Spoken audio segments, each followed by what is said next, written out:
5 seconds to go.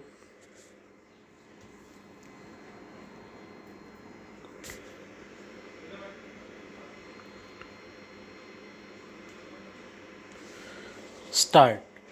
Unfortunately, the proper development of affiliated colleges has not received the attention it deserves.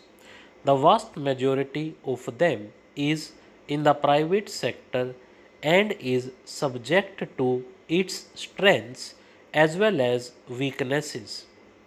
While some colleges in metropolitan areas are very big, about 45% have an enrollment of less than 500. As higher education is spreading to rural areas, the proportion of such institutions is tending to grow. As in size, they also show a very wide range in quality. Many of these institutions have low standards due to poor facilities and mediocre staff, while some are outstanding institutions which can compare favorably with university departments. Their finances are often unsatisfactory, especially because the grants in aid systems are generally out of date and often badly administered. The university is responsible for their academic standards, while the state government are responsible for their grants in aid. The dichotomy also adds to their difficulties, especially because the close collaboration needed between the two is sometimes absent. Added to all this, there is often an unhealthy rivalry between university departments and affiliated colleges or between the colleges themselves. I am of the view that in the larger interest of improving standards in higher education, it is necessary to concentrate for the next 5 to 10 years on improving the quality of affiliated colleges. Several measures will have to be taken to this end. The location of colleges will have to be carefully planned so as to avoid the creation of small institutions which tend to be uneconomic and inefficient. Our attempt should be to ensure that within about 5 years or so of its establishment, each college must have an enrollment of not less than 500. The courses to be provided in colleges should be carefully coordinated, especially where a town or city has more than one college. Intensive programs of in service education through summer institutes and other means should be developed for the staff affiliated colleges. The system of grants in aid should be liberalized so that the colleges can afford to have adequate staff of high quality as well as good teaching facilities.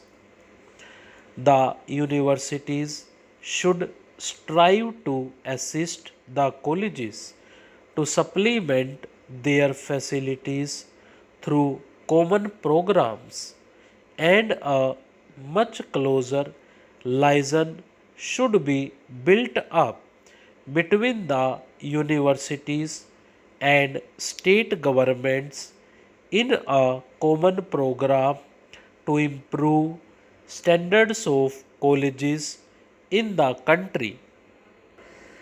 Delhi provide, I think, a good example of what the close collaboration between a university and its colleges should be.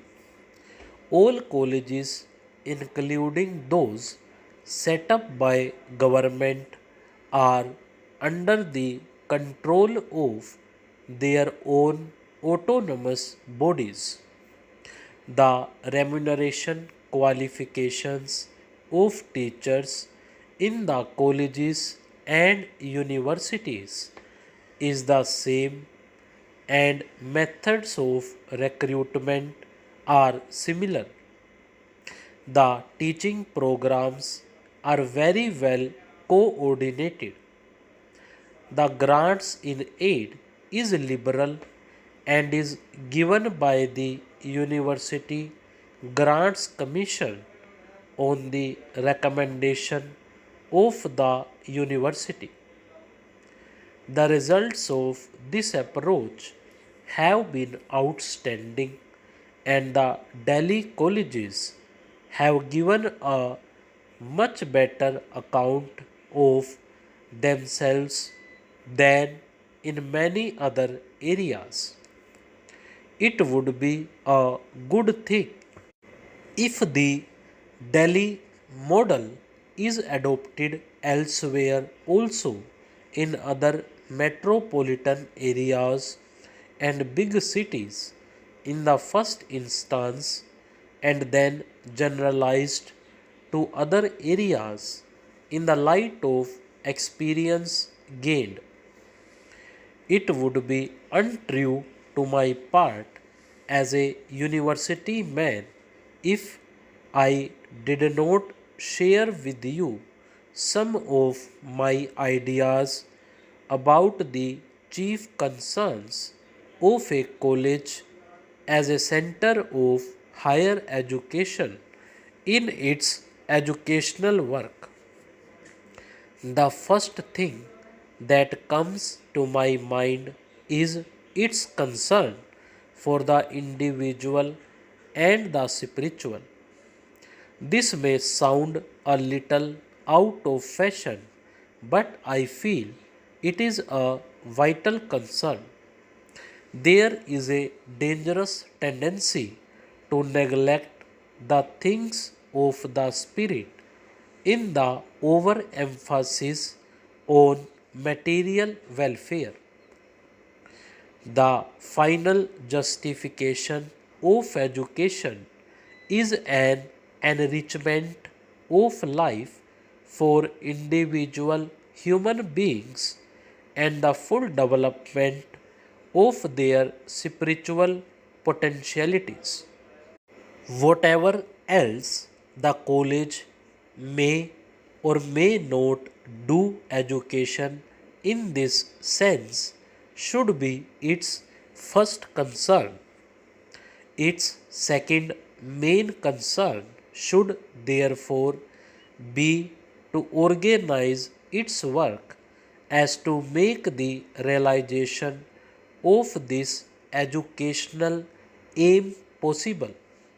This implies mediation between the subjective mind of the educand and the objective mind concretized in the manifold goods of culture mediation, that is, between the individual student and his culture, between him and the science, the arts, the techniques, the religious, the moral and legal codes, the social forms, the institutions, the personalities in which human culture is embodied, stored as it were.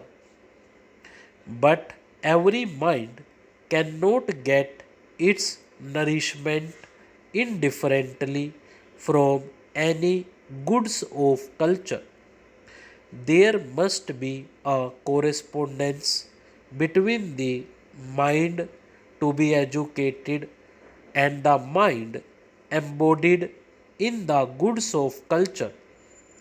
The good college can never do too much to initiate the student into the process of the self discovery of his inclinations and aptitudes, and to see that the goods of culture selected to educate him correspond to his mental relief, which is good for future.